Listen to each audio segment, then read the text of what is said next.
Ladies and gentlemen, good day and welcome to the Q1 FY22 earnings call of Jindal Stainless and Jindal Stainless Hisar, hosted by DAM Capital Advisors Limited. As a reminder, all participant lines will be in the listen-only mode, and there will be an opportunity for you to ask questions after the presentation concludes. Should you need assistance during the conference call, please signal an operator by pressing star then 0 on your touchtone phone. Please note that this conference is being recorded. I now hand the conference over to Mr. Vishal Chandak from DAM Capital Advisors Limited. Thank you, and over to you, sir. Yeah, thank you very much, Malika. Good day, ladies and gentlemen, and welcome to the Q1 FY22 earnings call for Jindal Stainless and Jindal Stainless Hisar. I'd like to thank Mr. Jindal and Mr. Anurag Mantri for providing us with this opportunity to host them again for this conference call. So for today's call, we have with us Mr. Abhyuday Jindal, Group CFO, Mr. Anurag Mantri, CFO of JSHL, Mr. Ramnik Gupta, Head IR, Mr. Gautam, and Ms. Shreya. So without much ado, I hand over the floor to Gautam. Over to you, Gautam.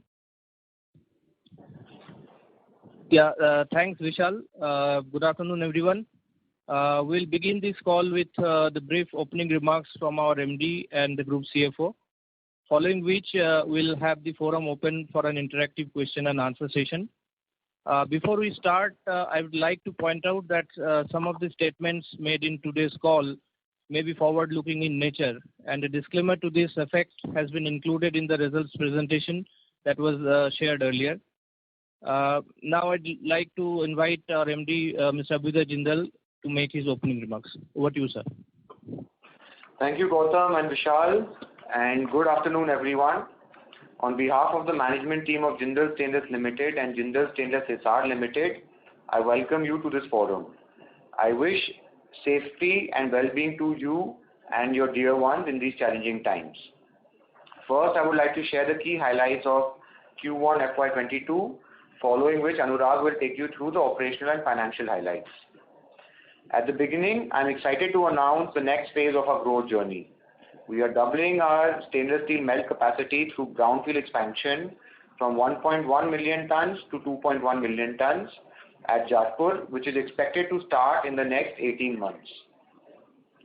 This expansion will be less than one-third of the greenfield project cost. The three-pronged expansion plan constitutes expansion of melting capacity, commensurate strengthening of backward and forward linkages.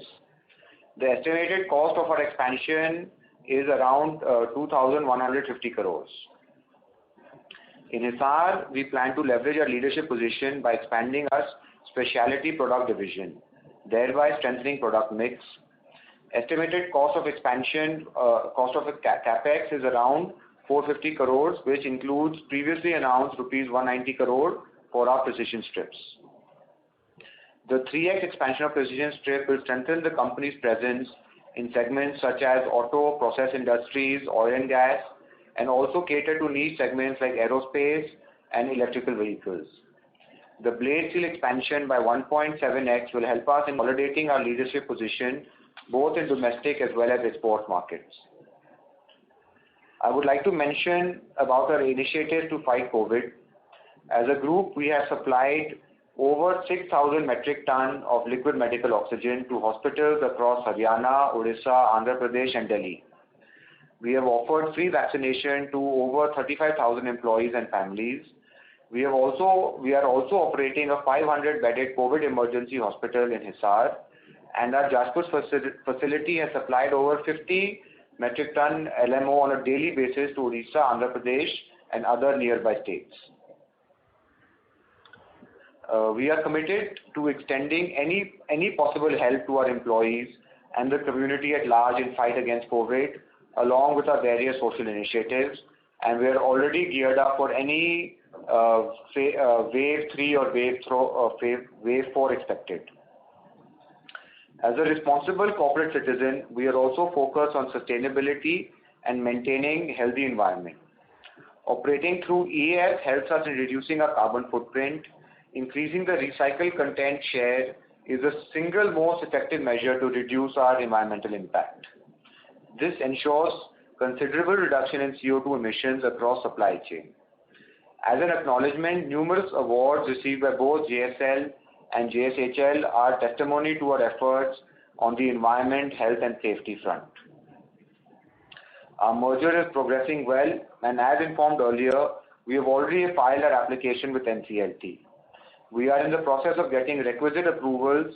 The overall process is likely to be completed in the second half of this financial year. Post the strong recovery seen during the last 9 months of the previous fiscal year, this year also started with a positive sentiment. With some initial adverse impacts of state-wide lockdowns, demand in key segments like auto, pipe and tube, railways and special grades started to stabilize towards the end of the quarter. Our operational performance during Q1 FY22 improved on account of better product mix and efficient cost management. Key raw material price trend remains strong in QY FY22 as well. I am happy that the credit rating for both the companies improved to A+ as a result of accretion from prudent financial management and focused deleveraging. On the import front, after the suspension of CVD in the Union Budget in February this year, share of imports in the domestic market increased to 34% against 24% in Q4 FY21. Domestic industry is pursuing its case on a level playing field with government continuously. Overall, the outlook of stainless steel demand remains robust on the back of faster vaccination drive, improvement in availability of liquidity, and overall economic recovery spurred by improved business sentiment and infrastructure stimulus supported by the government. With this, I would like to hand over to Anurag to discuss the operational and financial performances. Thank you. Thank you, Abhyuday. Good afternoon and warm welcome to everyone joining us on call today. We have shared our investor presentation with the stock exchanges, and I hope you have already gone through the same. As Abhyuday mentioned that despite the localized and state-wise lockdown, our performance has been robust in Q1 FY22. Let me now discuss the overall performance of the proposed combined entity first, and then I will discuss our other key developments. On the back of our flexible business strategy, we have increased our share of export sales to cover the temporary challenges in domestic market in Q1 FY22. Our constant efforts to improve the sales and product mix backed by agile supply chain helped us in proactively capturing the high quality product segment in India as well as in niche export segment in Europe, Russia and US. As you all know, Q1 FY21 was impacted severely by COVID. Therefore, I am not comparing our Q1 FY22 pro forma performance on YOY basis because then it is not a right comparison to make. However, on a sequential basis too, the pro forma combined entity EBITDA of rupees 964.5 crore is up by 9% on a TTM basis. On a TTM basis, the pro forma standalone combined revenue grew by 22% over FY21 number to rupees 23,439 crore. TTM basis, the EBITDA rose by 35% to rupees 3,256 crore, while PBT grew by 79% to rupees 2,146 crores. With consistent focus and accelerated deleveraging, we have reduced our debt by more than 30% since the onset of pandemic in March 20. The pro forma standalone net of the combined entity now stands at rupees 2,739 crore at the end of Q1 FY22. This is down by rupees 400 crore as against the March 21 number. As a result, our gearing ratios have improved further. The pro forma debt equity ratio now stands at around 0.4x, while the pro forma debt EBITDA ratios now falls below 1 at 0.8x. Our focus on maintaining a strong balance sheet will continue going forward as mentioned by Abhyuday. I am pleased to share that both the entities rating agencies have been upgraded and JSL and JSHL now both are into A+ category. During the previous call, we informed about the CRISIL upgrade. Now, Fitch India Rating has also upgraded the JSL's long-term rating to 3 levels from BBB+ to straight away to A+. accelerated deleveraging, prepayments of debt along with the strong operational performance were key reasons for this upgrade. Regarding the merger process, we had already informed you that after obtaining the necessary approval from Stock Exchange and SEBI, company has filed the first motion application before NCLT, and we are awaiting hearing on this. Now, let me just elaborate the expansion plan which Abhyuday just outlined. We are going to double our melt capacity at Jajpur and further strengthening backward and forward and backward integration by leveraging our world-class Jajpur infra. Estimated project cost is envisaged at 2,150 crore, which, as Abhyuday mentioned, is less than one-third of the greenfield project cost of similar nature. SMS in this process, their SMS capacity will be doubled at an estimated cost of rupees 530 crore by Q3 FY23. On a downstream side, combo line, which is HRAP capacity, and will go up by 1.6x to 1.25 MTPA, and CRAP capacity will increase 1.7x to 1.75 metric ton. This will be done at estimated cost of 1,250 crore rupees by Q4 FY23. As far as backward integration is concerned, we plan to spend rupees 315 crore to take ferrochrome capacity from 0.25 to 0.35 metric ton per annum by Q3 FY24. We also intend to spend balance amount to quality lab and some of the balance of plant to aim to enhance quality assurance for new generation grades in high-end segment and also to improve serviceability for better customer experience. Coming to JSHL, which consists of with consistent focus on value-added specialty products, we are expanding our precision strip capacity by 3x to 60,000 metric ton per annum in two phases. Phase 1 by Q2 FY22 and Phase 2 by Q4 FY23. This will be done at an estimated cost of rupees 250 crore, which includes 190 crore for Phase 1, which we have already announced earlier. This will be done, once this is done, this will take our global market share from less than 3% currently to over 8% in precision strip segment. This will also help us in targeting niche segment like aerospace and EV, as mentioned by Abhyuday. As you know, we are the largest blade steel producer globally. To further consolidate our position, we are expanding our blade steel capacity by 1.7x to 24,000 ton per annum at an estimated cost of rupees 200 crore. The project is also going to be completed by Q4 FY24. Put together, the cash outflow from these capex will be split largely into FY22 and FY23, approximate 1100 crore each year. Therefore, as this merger is going to complete, we have laid our next level of growth plan, and with consistent focus on balance sheet, with a strong stainless demand across various segments, we will be ready with our wide product basket and value-added products to cater to that. This brings me to end of my address. I would now expect moderator to open the line for the Q&A session. Thank you. Thank you very much. We will now begin the question and answer session. Anyone who wishes to ask a question may press star and 1 on the touchtone telephone. If you wish to remove yourself from the question queue, you may press star and 2. Participants are requested to use handsets while asking a question. Ladies and gentlemen, we will wait for a moment while the question queue assembles. The first question is from the line of Amit Dixit from Edelweiss. Please go ahead. Hi, good afternoon everyone. Thanks a lot for taking my questions and congratulations for a very good performance in a COVID hit quarter. I have three questions. I have three questions if I may. The first one is on your capex plan, since you are also augmenting HRAP and cold rolled anneal product capacity. So what kind of incremental EBITDA per ton would you expect from these, from your enhanced capacity, say in FY24?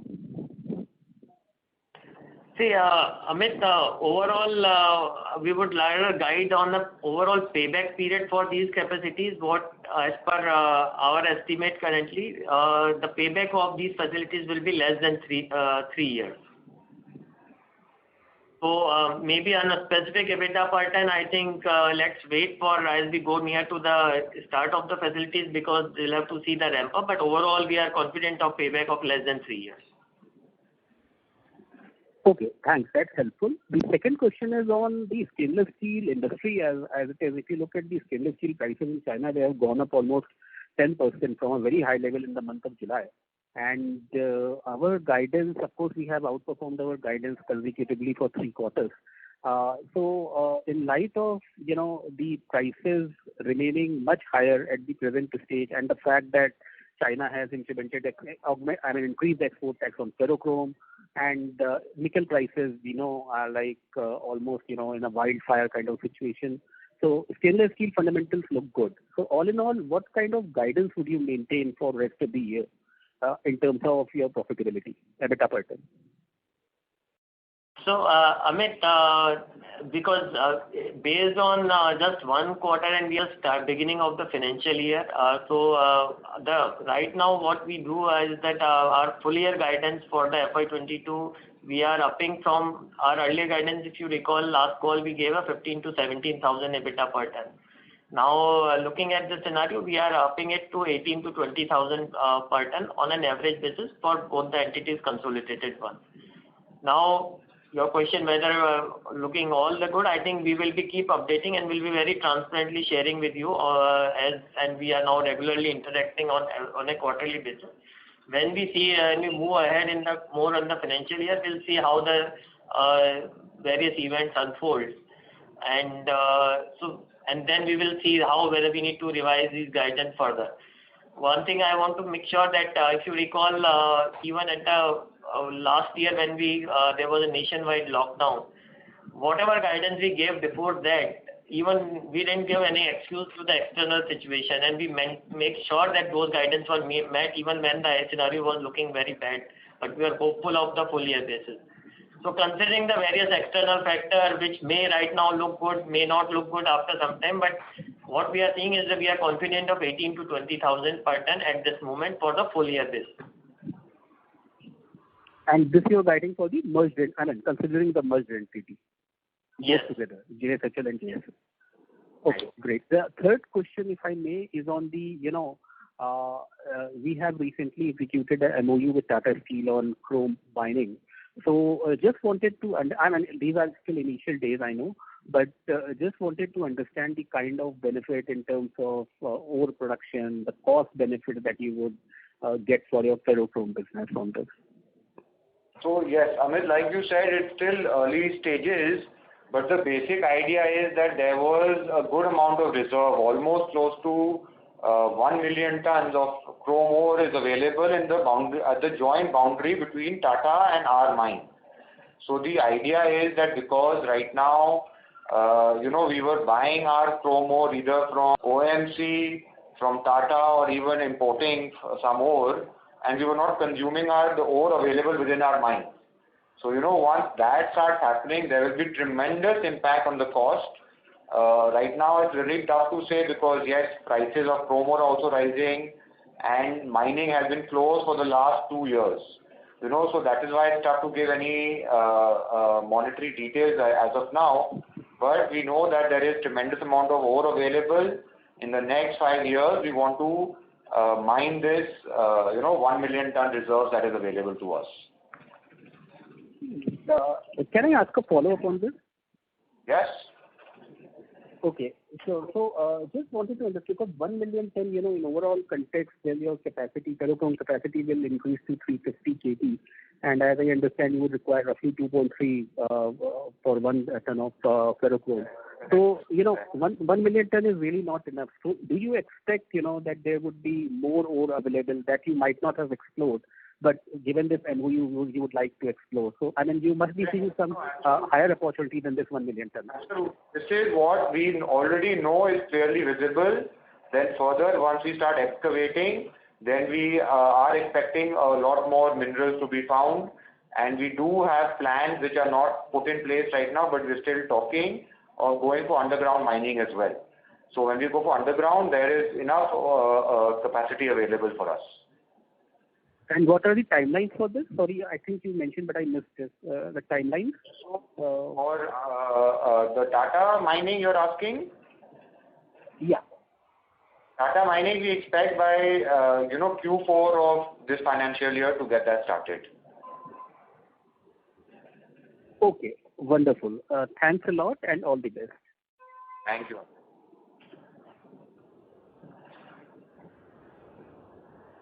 Thank you. The next question is from the line of Sumangal Nevatia from Kotak Securities. Please go ahead. Yeah, good afternoon and thanks for the opportunity. Congratulations to the team on the excellent operating performance. First question is on the expansion plan, which you detailed quite well. Just want to understand with the new capacity, what should be the volume ramp up, and in how many years should we take ramp up very high capacity utilization starting end of FY23?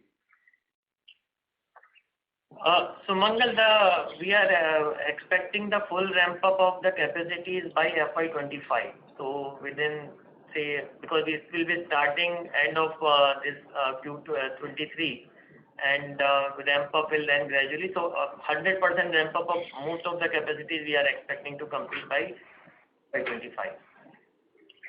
Understood. And will it be fair to expect that the new capacity, the fixed cost and the conversion cost efficiency would be much better than the existing capacity? Yes, absolutely. Because the way the plant is planned out, and then we will be consuming more of our liquid ferrochrome as well. So definitely it will bring us a lot of improvement in our cost efficiency. Understood. A second question is with respect to this chrome ore mine with Tata. Just want to clarify, this 1 million ton is our share or it's the total share? And whenever we start producing, you said 1 million ton is our share. Got it. And what could be the production, annual production out of this 1 million ton reserve? In how many years can we produce that? It will take about 5 years, and we have a capacity to produce almost 24,000 tons in a month. So that is the limit that we are at. Maybe we can go for some conversion outside also, and we're also looking to increase our ferrochrome capacity as well. So as of now, we can do about 24,000 tons a month, maybe 24 to 26, I would say. And it will take about 5 years to consume this 1 million ton. Understood. And our mining cost with royalty, etc., is it fair as on today it would be somewhere around $70-80 per ton? See, because like I said, mining has been closed for last 2 years for us, so it is a little tough to give that number. But we don't have any premium that we need to pay, because this mine we did not buy an auction, we got it before. So royalty will be there, but there is no premium that we need to pay that other miners are requiring to do right now. Got it. That's very clear. Just one last question on the overall industry. This recent increase in ferrochrome export tax in China, how do you see this impacting chrome ore prices, ferrochrome, and then translating into stainless steel? And how do you see this impacting us? So we definitely see that the ferrochrome price should go up, because there is some supply issue from South Africa as well. And like you said, the export duty has come on China. So we expect these commodity prices to go up. I think in terms of our customers, because it is passed through for us, we should not see any negative impact on the company at all. Got it. This is very helpful. Thank you and all the best, sir. Okay. Thank you. Thank you. The next question is from the line of Apurva from Phillip Capital. Please go ahead. Yes, thank you. And congratulations to the team for the fabulous performance. So my first question is on the industry side. So can you share some quantitative data? Because if I look at your current press release where you have mentioned that the import has increased to 34%. So can you just throw some light on what is the exact number of import and what will be the average utilization for the domestic producers? As an industry as a whole, you're asking. So yes, if I talk about domestic industry, other than Jindal Stainless, it is not a very promising situation. and this is only due to the imports that are coming in. We have on average in the last 3 months, if I can say, almost between 50 to 60,000 tons of stainless steel is coming mainly from China, Indonesia as always, and that is creating an impact because these are coming in the low end segments where Jindal Stainless does not or has a very, very small market share. They don't come in the segments in our process industries, in railways, very limited in auto, but more in the hollowware, utensils. These are the areas, low end markets. So that is where maximum of the producers are getting impacted. If you ask at the industry level, I think industry is operating at maybe 65% capacity utilization. Great. So, sir, the reason why I'm asking is we are just doubling our capacity from 1.1 to 2.1.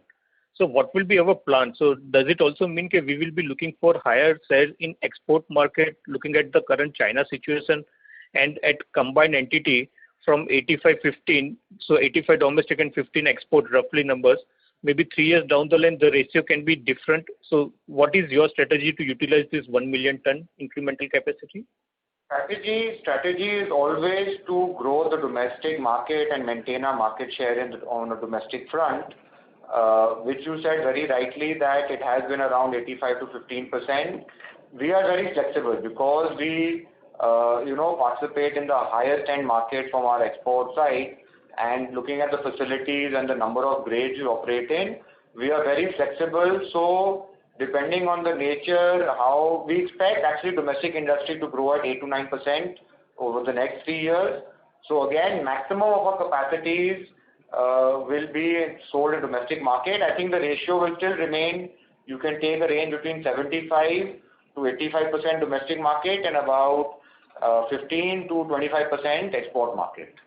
But we are very flexible to switch if required. Yeah. So, Sumangal, as Abhyuday mentioned, is that this flexibility which we have built in our entire business model is so like last quarter is the best. Again we have done it in actually every quarter in last 5-6 quarters. You would have seen we have really moved these geographical breakup as well as the segment wise, depending on where we are getting the best price and best outcome of our product. So like when quarter one, some of the state-wise lockdown was there, we immediately increased our export. And just to again reiterate at the cost of again repeating it, we are exporting only to a European, US and Russia. Okay, so it's a very, very quality segment. We are approved supplier for most of these buyers. So we have a greater flexibility how we plan out. So that's why we are confident this ramp up will be by FY21, and we don't have any challenges. We are not seeing any challenges as of now on this. Great, sir. Thanks for the clarification. So my second question is on the specialty product division of JSHL. So can you share some economics for this division, and looking at the current capex of 450 crores, what can be the maximum revenue can generate from this segment? So maybe currently 7 to 8% of the total revenue. How much portion we can reach in maybe FY24-25? So, Sumangal, you rightly mentioned about that. So, in terms of the total quantity what we sold it, so it contributes around 6% in terms of the quantity, and if I look at the value wise, that's 12%. So, when we will be doing these expansions over the period of next 2 years, so that percentage will increase, and that is what our focus, that we contribute more from this value-added product from the Hisar plants. So that focus will be there, and this delta will increase also. So I will say that in terms of the quantity, if I maintain the same capacity utilization right now what we are doing, so on that average percentage, so this percentage will go slightly increase from 6% to in the range of 8 to 10%, I will say. And in terms of the value wise also, in looking at the market price at the current market price, so this range of 12% will go also increase to 15 to 18% in that range, which will help us to maintain our EBITDA margin as well as the EBITDA margin. So this 450 crores of capex, how much revenue we can expect, and do you share any what kind of realizations or margin we can expect from this division? So Sumangal, which I mentioned about. So this is Apurva from Phillip Capital. Yeah, Apurva, sorry, I'm sorry. Apurva, right now which I discussed with you, that if I talk about the current situation, So it is 6% in terms of the quantity and 12% of the value wise. So on that ratio, when we will do the expansion after 2 years, so in the same trend, that percentage will increase at that period. And in terms of that, you're asking about the payback period, so it will be less than 24 months. We will achieve that payback period over the next 2 years. Okay, great. Thank you very much and all the best. Thank you. Thank you. Thank you. The next question is from the line of Rajesh Majumdar from B&K Securities. Please go ahead. Hi, good afternoon everyone, and thanks for taking my call. Congratulations, of course, on the very healthy set of numbers. So, sir, I had two questions on the scrap side of the trade. Actually, both are related. The first question is when you give a guidance of 18 to 20,000 rupees per ton, what is the kind of product price fall you built in terms of the actual price, finished product price fall when you say 18 to 20K?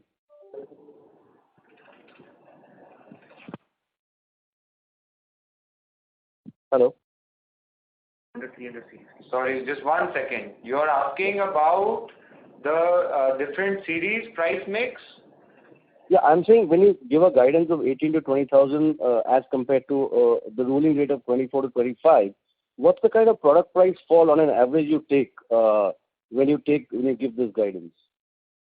So, Rajesh, here I would like to again reiterate that it's not, and we should always again differentiate. We are into very different business than carbon steel. I must say that. So it's not that the product range price, and we have also luxury that we have 120 plus product range to cater to each and every product side as well as the segment side. What we endeavor to do is that to improve, optimize the EBITDA per ton for the benefit of all the shareholders. The product mix, whether between export, domestic, between auto, railway, industrial fabrication process, pharma, dairy, we remain flexible wherever we can capture the best of the product range, because we have an entire manufacturing process also very agile. So I would say that it's difficult to give you, because it's not that we will suppose we do more of 400 series in this mix. The average price will then fall, but your EBITDA, absolute EBITDA will still increase. So it's right, a very different from that. I understand, but Yeah. say a constant mix is like, what is the assumption behind this guidance? I'm just trying to get at that. What is the assumption that you have reduced your guidance, say, from the current rate? Is it just being conservative, or is just some calculation behind this? That's all that I want to know. No, so there is a based on the various segment which we see, because some segments also have a cyclicity. So overall, on a full year basis, we take certain mix expectation of the mix. But having said that, let me give you the rider. In last 12 months, those mix have always changed. So like when we were expecting some, say, specific 300 series to be sold, suddenly the 400 series offtake increase. Last quarter, 300 series offtake increase. So these are very dynamically moving markets at this point of time, especially when localized in domestic as well as international lockdowns, logistic challenges happen. So therefore, what I think is that to have the full tonnage, keep the plant at fully utilized, and move more focus on the EBITDA per ton. So it's not that we suppose we are targeting, say, average selling price, average realization today, say we are running at 1,60,000. I'm not saying that we will only continue to run at 1,60,000. We may come down to this, but our EBITDA may still not come down. So therefore, this question itself, I don't want to have too much of focus on this, because stainless steel is completely different segment altogether.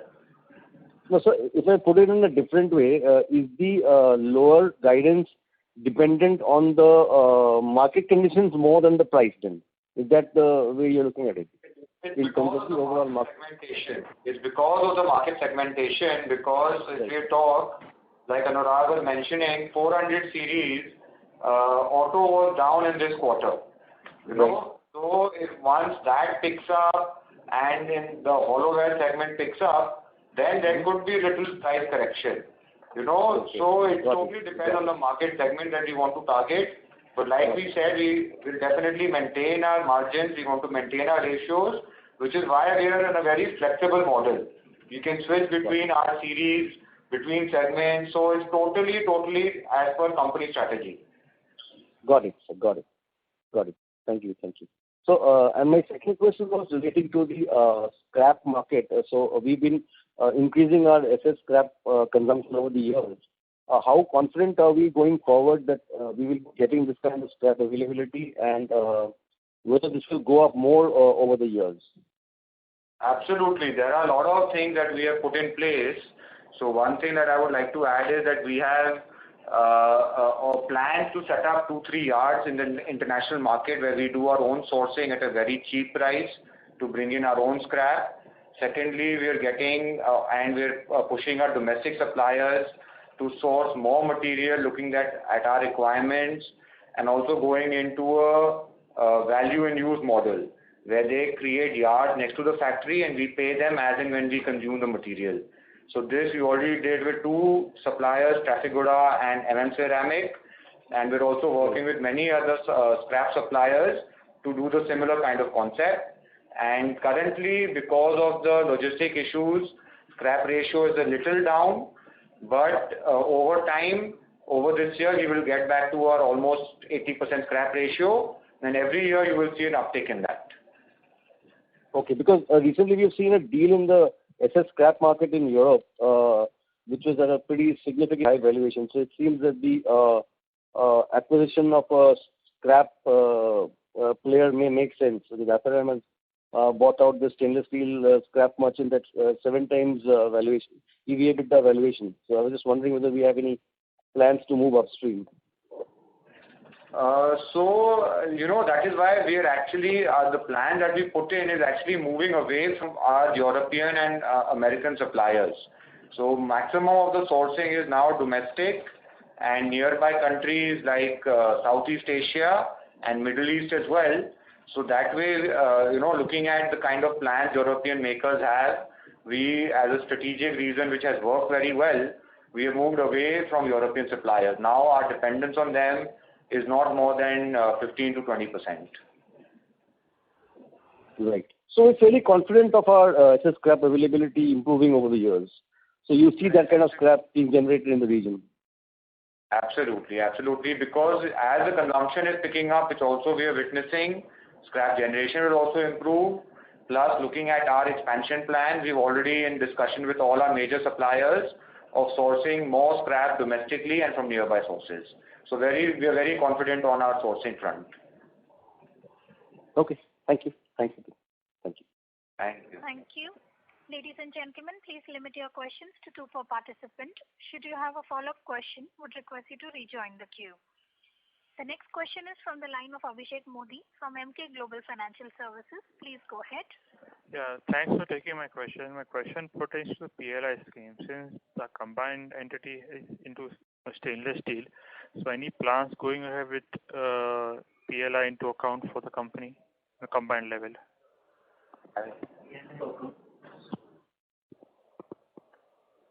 So, we are representing and working with the government to get some PLI scheme for stainless steel as well. But currently the scheme has come more for carbon steel players.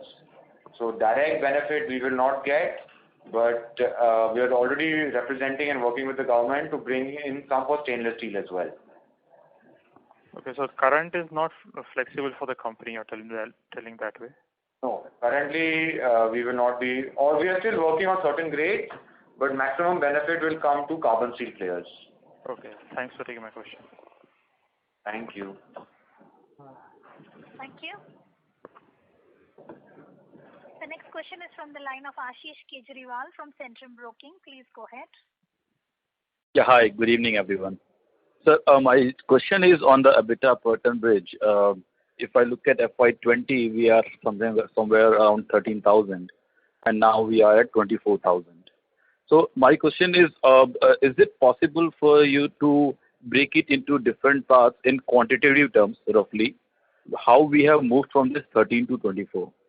And, what kind of sustainability we look at? Because, every quarter we are changing our guidance, but more or less now we are behaving like carbon steel. So, stainless steel is no more the way it used to be earlier. So my question is only that, how can you break from 13 to 24,000? So see, this is a very complicated question and there is no straightforward answer. Over last 2 to 3 years, there have been a lot of changes, lot of improvements, advances in the whole world. Pandemic has come. All countries that you see have announced huge infrastructure spends. China is now stopping their own players from exporting because they see good demand and they see requirement within their own country. Commodity prices have all risen over the last 2 years. They've been on an uptick. So there are multiple areas. Plus, the company has worked tremendously on cost efficiency, domestic sourcing, improving our cash flows, reducing our interest rate. So there have been a bunch of factors. I know interest rate will not impact our margins, but there are a bunch of areas, a mix of areas that the company has worked on, plus external factors that have led us to reach a EBITDA margin of almost. So I don't know, Anurag, if you can answer better, but there is no straightforward answer to say that this has happened, which is why 24,000 tons have been achieved. The main thing is, Yeah, go ahead, Ashish. Because when I'm looking at below gross margin, cost is more or less the same what it used to be in FY20. So the entire increase, according to the numbers which we have been seeing, is because of improvement in gross margin. So whatever company is doing, that's not reflecting as such in the operating expenditure except for the gross margin. So my only question is whether it's all macro driven or something which we can see in the numbers also. Yeah. So Ashish, let me just correct the right understanding, and again I'm repeating it what I replied to the previously. The gross margin, if you recall, is a question of the raw material prices, right, underlying.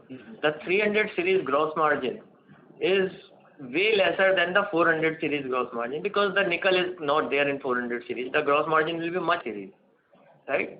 I think therefore this company doing like a very vanilla type with the carbon steel player is not like, or maybe any other metal, because if we sell more 400 series, the gross margin will look pretty high.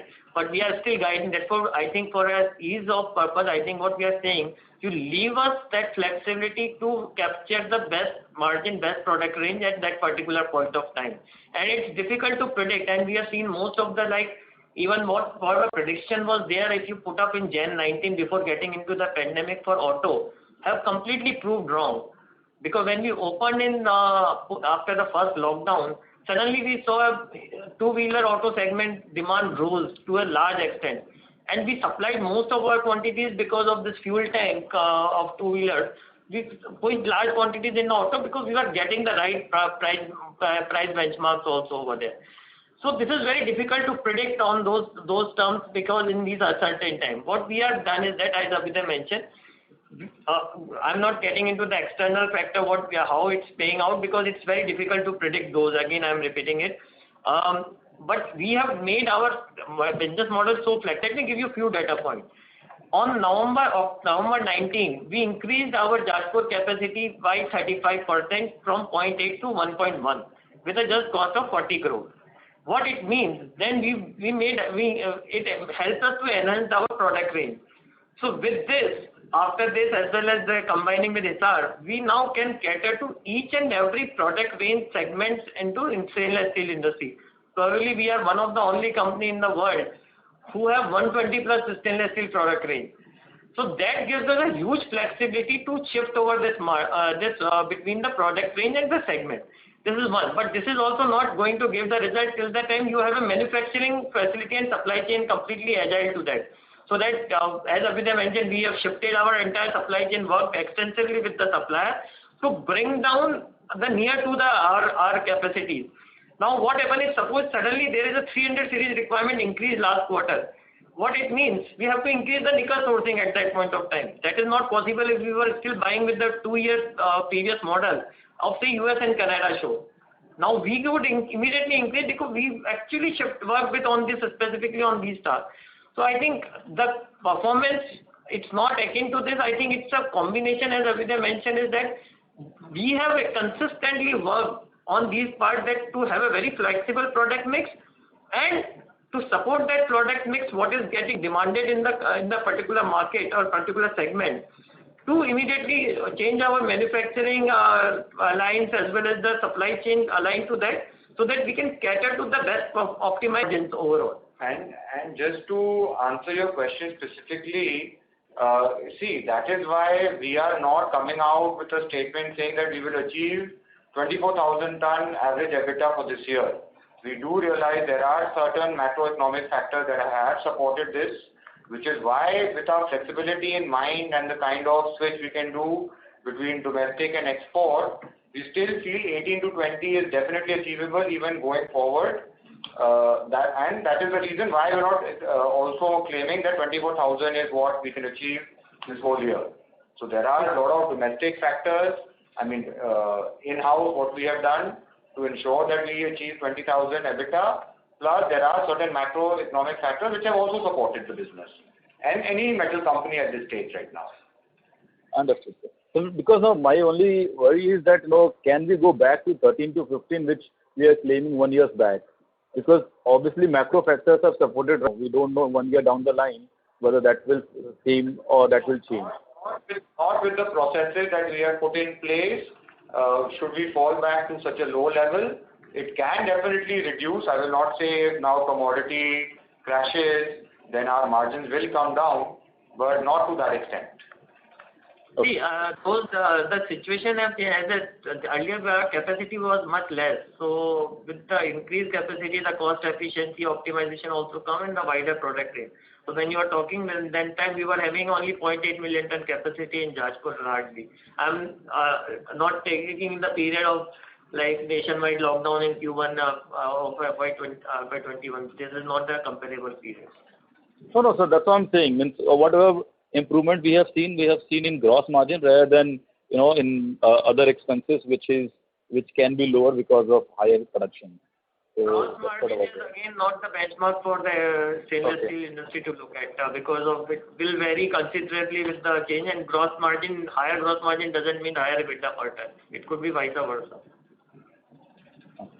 And sir, second is what assumptions we have made while saying that no payback period of less than 3 years? Any range of EBITDA per ton which we have thought of before giving this payback period? Less than what we are guiding, much less than what we are guiding. For our internal purposes, this payback which we have come, it's much less than what we have guided. So is it 13 to 15? I would not like to put number. It's much way less than what we have been guiding because all our internal planning has to be on very robust basis. Also, because every quarter we are changing our guidance upwards, and obviously this is positive for market, but it's difficult for us to estimate in a broader range also. And that's why, because earlier we were looking at stainless steel as more of a conversion and value addition, but it's behaving like a commodity now. That is the main issue. Anyway, and last combination, as Abhiday mentioned, it's not really there is some commodity play which is coming. It's not a commodity play. It's basically because of raw material increases. There are certain because people go in a buying speed. There is more of the inventory holding and starts happening at the distributor level. There are obviously certain positive side of the inventory valuation which starts reflecting. That's part of it, but largely it's more because of a part of it. So it's a combination. Therefore, we are not guiding what we are right now earning. So it's not that, and it's difficult, as you may appreciate, it's difficult to have a benchmark like this stainless steel because the product range is very, very different. Understood. And sir, when can we have our tax cash outflow?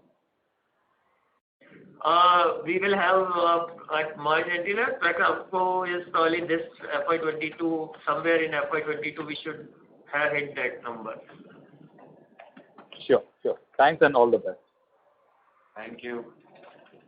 Thank you. The next question is from the line Devin Sangvi from ICICI Direct. Please go ahead. Good afternoon, sir, and congrats on a very good set of numbers. I have a couple of questions. So firstly, can you throw some light in the trend in prices of key inputs currently versus Q1? Something like electrode pricing or a ferrochrome pricing? So steel imports actually, we have still seen it's at, like I said, at an average of around 50,000 tons. that are coming in month on month, last 4 months. Yes, sir, I was asking the key input like electrode pricing and ferrochrome pricing. What was in? Yeah. So if you talk about the electrode price, so if I talk about the last year when you're talking about the same quarter, it was around 250 range that part. So if I talk about the current status as on date, so it is also hovering around at the 257. So if I talk about the nickel, so it was the last year it was at the low base level at that time. It was around $12,000 per ton. So now at the June it was 17,000. But if I talk to today's situation, so it is hovering around 19,000 plus. Like Prices have gone a little higher, but that has not impacted us from a margin perspective. Right, sir. And if I look at the stainless steel prices in China, they have gone up from June quarter also. So are the current prices higher than the Q4 average or Q4 exit in this case? For the Q1 exit, my mistake. So, we rather talk on averages rather than quarter on quarter, which is why we still are sticking that 18 to 20 on a average for the whole year, we will definitely achieve. Right, sir. And was there any inventory gain in Q1?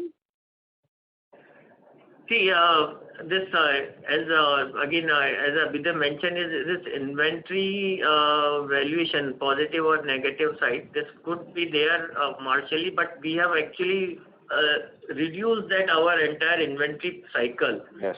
So that is actually now on the long run, it's not going to impact too much because earlier, so we are now monitoring on a almost a daily basis or weekly basis say suppose for any material, any inventory, say nickel in and nickel out, whatever we are selling and what we are quantitating. Most of now the transit time is also reduced. The price which we are buying is almost on a real time basis now with most of the suppliers. So our risk to that has considerably reduced. Now most of so it will be a combination. It's difficult to predict that inventory gain or loss because it's a combination, because then suppose the prices are going down, there is a tendency among the distributors as well as the purchasers to also keep buying the larger quantity and booking the larger quantity at that point of time for a longer period. So that also plays into this game. So overall, I would say yes, means whenever there is some positive buoyancy, I would put it more as Abhijit mentioned is on a commodity, some part of it which gets reflected on these parts, but overall, the risk of the large fluctuation has been reduced. On a longer term basis, over 4 to 5 quarters, we will always be average out because we are now monitoring our each and every exposure very carefully. So we have put up a very robust risk management system of monitoring these what remains in our system on a daily basis. So it will be marginal because the working capital days has reduced. That's the right understanding? It will be marginal as compared to what it used to be 2-3 years back. It will be marginal. Right, sir. Thank you, sir, and all the best. Thank you.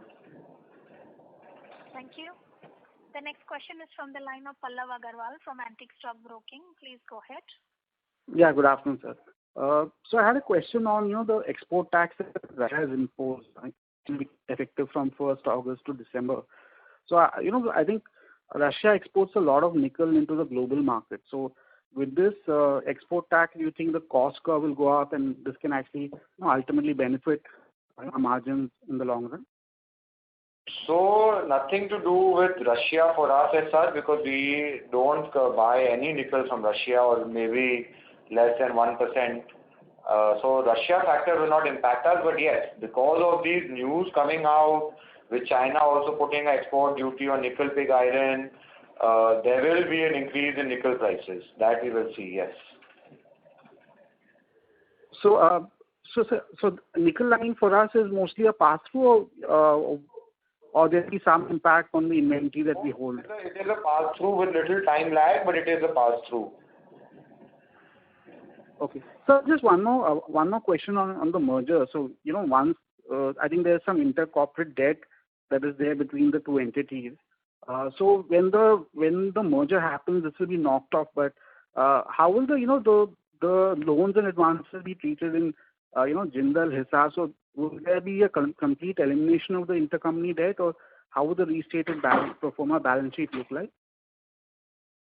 So you rightly mentioned about that. So in terms of if I talk about the two listed companies in terms of that, so one is we are showing as the receivable, which is given to the, from Jindal Stainless SR Limited to the Jindal Stainless Limited. So one is on the borrowing side, it is appearing, and another on the receivable side.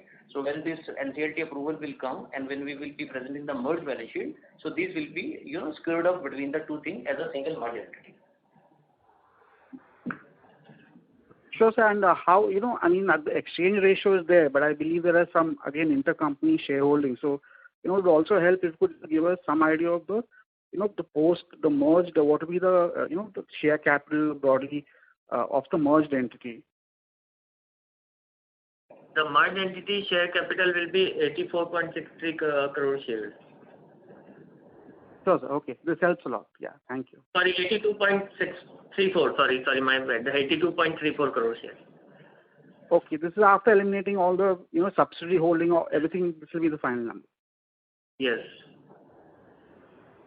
Okay, sir. Yeah. Thank you. This helps a lot. Thank you. The next question is from the line of Sunil Singhania from Abacus. Please go ahead. Hi guys. Congratulations to the Anurag and team. Couple of questions. One is, on the taxation side, Jindal Stainless has now 35% tax. I'm talking about provision, whether paid or not, and Jindal Stainless SR has 25% tax. On a consolidated basis, what would be the tax provision percentage? So, Mr. Sunil, that we are in the process of, getting in the NCLT approval stage. So, when we will be combined both the company put together, so we will be, because one is on the lower base and one is the higher base. So, looking at the past losses, what was there and the MAT credit there. So, that position we will be evaluating because we are in the process of the, merging stage. So, we are getting the valuation done by the independent value. So as this process will get complete, so we will be, announcing that what percentage we will be applying to. Taxation to pata hoga na aapko. Taxation is. So you're absolutely right. But in the Finance Act, if I talk about 21-22, so because government has brought some changes there. So as the scheme of the merger which we have announced it, so it is acquisition methods we are following that part. So we are evaluating from that angle. So that's now corporate tax is at 25%. So logically it should go down to 25%, right? Yes, you rightly mentioned. Yes, you're right. The second thing is on the subsidiaries. Obviously last year, first 2 quarters, we stress in the subsidiary. Then the next 2 quarters, Q3 and Q4, all the subsidiaries did very, very well. This quarter also, all the subsidiaries are profit making, but there has been some dip in the Indonesian subsidiary and the Steelway subsidiary in terms of EBITDA. Can you throw some light on how the subsidiaries should be looked at? Because, there will be substantial 400-500 crores of EBITDA coming from these 4 subsidiaries. So Sunil, Steelway, I will take up first. Steelway basically is only temporary because you see Steelway is catering to the small customers who were the maximum impacted during this lockdown which happened in end April, May. Because they are catering to less than, let's say, 100-ton customers. And they were the ones who had the maximum labor issues. They had to shut shop. So already from Q2 you will see JSSL back because all the lockdowns are now over and their customers are also operating again. PTJSI, the issue that we are actually facing is completely due to logistics.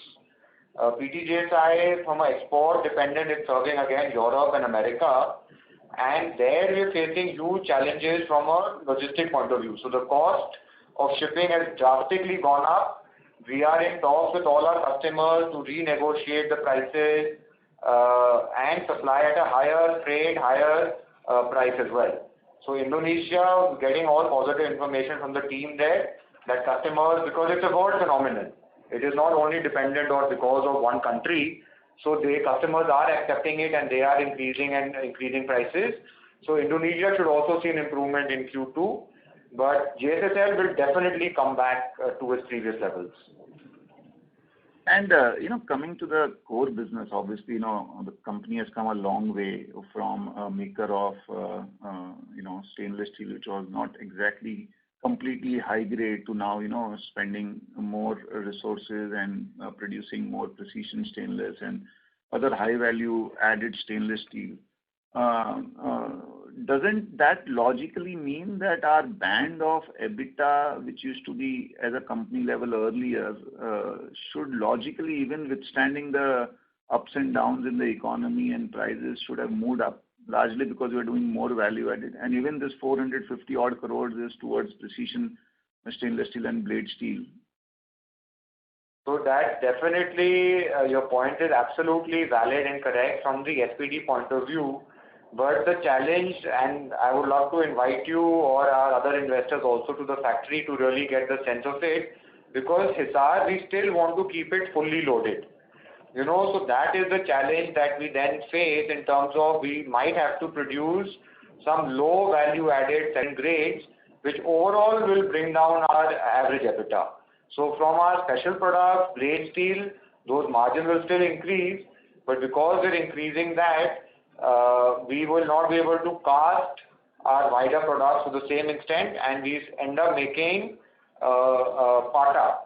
So that brings down our overall margin EBITDA. So that is the only factor which will bring it down. Last one question, Abhyuday, about my a little bit of soft corner for the B2C business. You have created very good products. Why is the push not there in a more aggressive manner on that B2C business, which looks very good, but has been growing rather timidly given the opportunity in India? Oh, there were some internal challenges which now we are rectifying. We are bringing in more automation, if I can say. We had some labor challenges, some quality challenges because of that, and now we're bringing in further automation. So our efficiency, cost reduction, quality improvement, all those areas we're working on. Along with that, we're coming up with a branding and marketing strategy as well. So yes, we have been lagging behind on the B2C front, but that is the focus, and I'm really focusing on that now. So hopefully next coming quarters you will see an improvement from that side as well. Okay. Thank you. I'm done. Thanks a lot, and best wishes. Thank you. The next question is from the line of Nishit Shah from Equitas Investment. Please go ahead. Good afternoon, sir, and congratulations to the whole team for such fabulous numbers. Sir, I wanted to understand more on the exports market. So, sir, how is the demand there and the realizations going in the exports market? And do we still feel any challenges for exports? So, export market from a realization margin point of view is actually doing phenomenally well. That is again because of the China factor, that China is trying to export less. So companies with good quality and cost efficiency like us are able to take advantage of that. So from again US, Europe, we see very good margins, despite the fact that there is duty on both these, on India from both these countries. So we still see good demand coming in, and we see margins also being up. What was your second part of the question? Any challenges for exports? Only challenge I can say is from a container and shipping perspective, and more in the eastern front.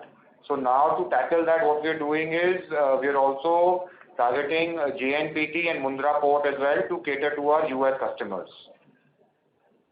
Okay. And sir, my second question will be no. Okay, so all my other questions are answered. Thank you. Thank you. Thank you.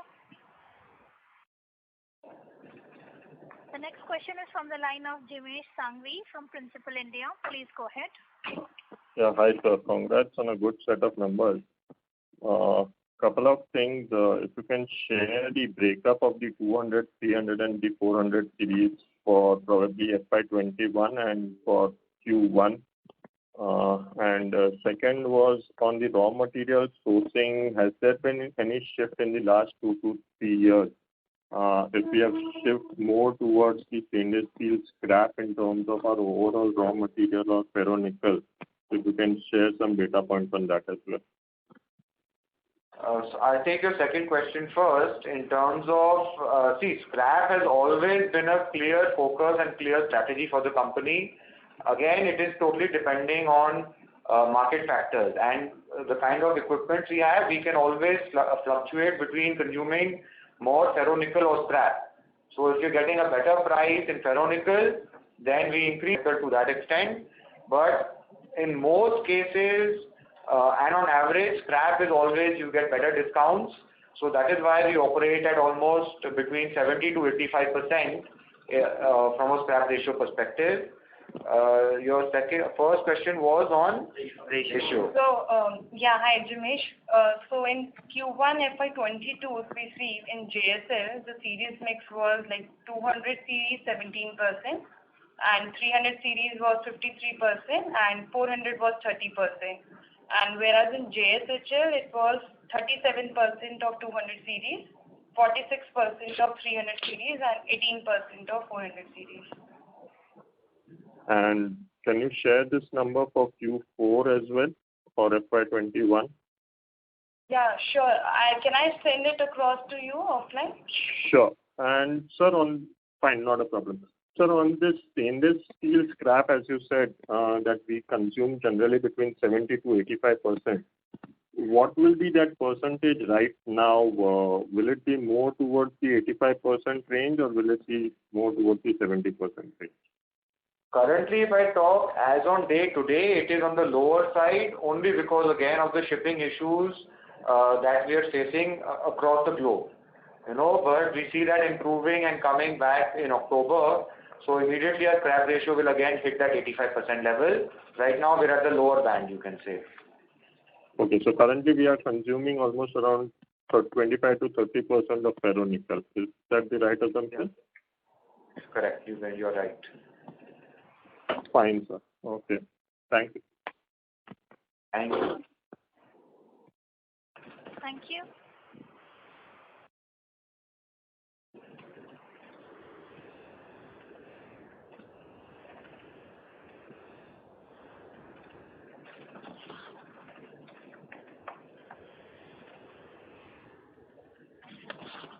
We would like to remind participants that you may press star 1 to ask a question.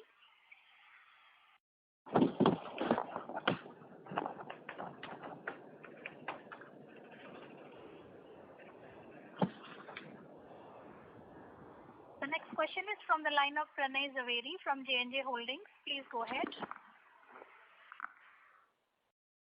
Yeah, good afternoon, sir. Thank you for the opportunity.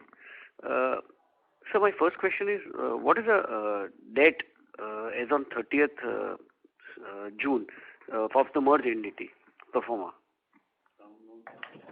It's less than 2,800. Exact number is 2,789. So this is long-term, short-term as well as current maturities. This is only fund-based debt, long-term as well as short-term. Yes, Miss, you are right. Current maturity, long-term, short-term together. Okay. And sir, if you can just, and what would be the average blended interest rate? See, put together working capital, because we have a large working capital line also, almost close to 4,800 crore. Put together, the blended interest rate is close to 6% utilized, depending on the utilization of those lines.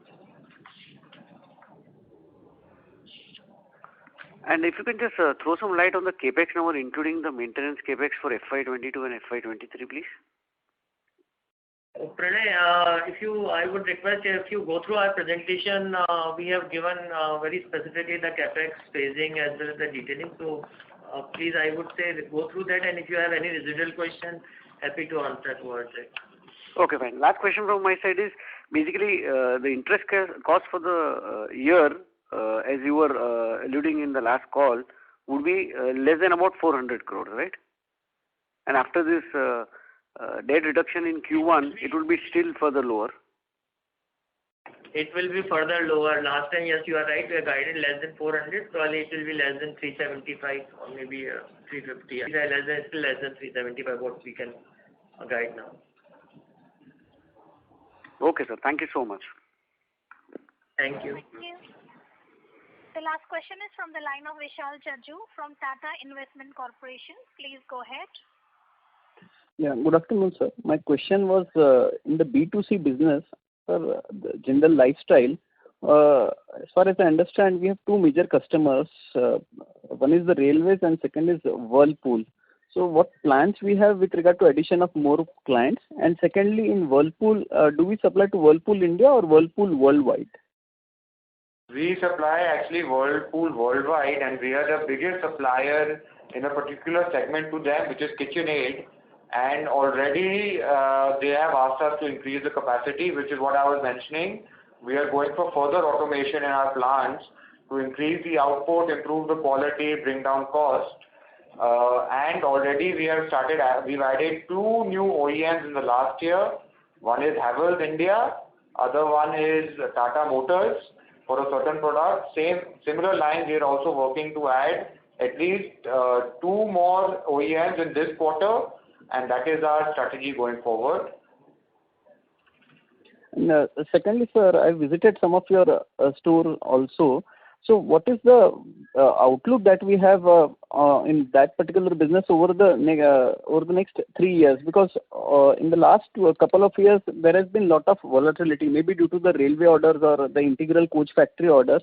But where do you see this business scaling up over the next 3 years? Have any? So let me get back to you exactly, because this is our CEO, JSL Lifestyle is not here with us, but we see good growth at least to the tune of 15 to 20% coming in the railway business every year. We are adding new equipments. We started supplying sidewall, roof, underframe to the railways. We are planning to expand this facility in our Chennai plant. We have a Chennai service center. Along with the service center, we are planning to expand for our lifestyle business, both for kitchens and for railway business in the south. So we see good growth coming. We are the strongest player in this segment, supplying to railway. So definitely we see at least 15 to 20% growth every year for the next 3 years. So, sir, one last question from my side. The investments that we would be doing with regard to the automation, plus the new OEMs that we are adding, and the request that has come from Whirlpool to increase the capacity. So, what is the capex plan in this business then? It's mostly largely what we are planning right now will be currently met by our existing capacity largely. There would be some balancing which will be required, but I think as we move with the order, I think we will be adding some, but it's right now not major capex plan which has been planned out for lifestyle. Chennai plant will incur some capex definitely. In our existing facility, there will be minimal addition. Chennai plant will incur some capex, not more than, I would say more than 25 to 30 crores. Okay, sir. Thank you. Thank you. Thank you. The last question is from the line of Saket Kapoor from Kapoor & Company. Please go ahead. Yeah, Dhanyavad sir for giving this opportunity. Sir, firstly, we have seen an inventory built up for both our units. So what kind of ramp-ups are we seeing for the month of July as we are exiting July? How has this inventory closing down has happened? So, Saket, we actually have a annual shutdown that is planned for this quarter, which is why inventory build-up was required. That will help us. We have this annual shutdown coming in the month of September. So this inventory will be diluted by then. Right, sir. And sir, lastly, sir, what the guidance given to us for the EBITDA, what kind of cash flow on a merged entity is expected for this year, and how is the cash going to be utilized? If you could give a framework on the same, sir.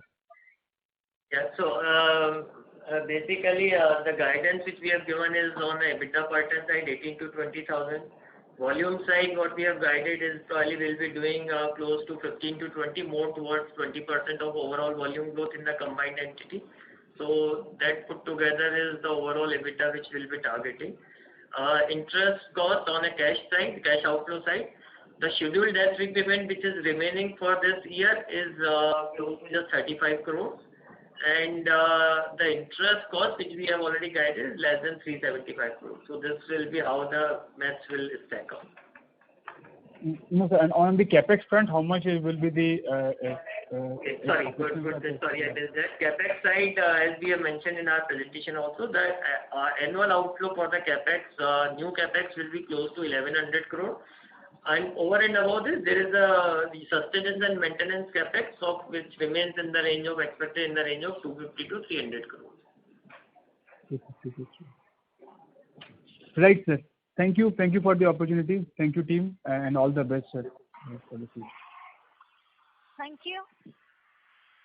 I would now like to hand the conference over to Mr. Vishal Chandak from DAM Capital Advisors for closing comments. Yeah, thank you very much, Malika. I think we had a lot of investors' queries addressed in this session, and thank you very much to the management team from JSL and JSHL. So I would request Mr. Jindal for his closing comments, please. Thank you, Vishal. I would like to thank everyone for attending this call and for showing interest in JSL and JSHL. Completion of merger along with slated capacity expansion and better product mix will help us maximize the value for all our stakeholders. I hope we have been answered all your questions. Should you need any further clarification or would like to know more about the companies, please feel free to contact our investor relations team. And I can see that there is a lot of interest coming in our subsidiaries. So what I will ask our IR team to do is maybe every quarter we invite one CEO from the subsidiary so that any questions further can be answered. So maybe next quarter we'll invite our lifestyle CEO, and the one after that we can invite our service center CEO to come and answer, because I'm happy to see that there is a lot of interest coming in. So thank you once again for your time, and hope to speak to you in our next call. Thank you. Thank you. On behalf of DAM Capital Advisors Limited, that concludes this conference. Thank you for joining us, and you will now disconnect your lines.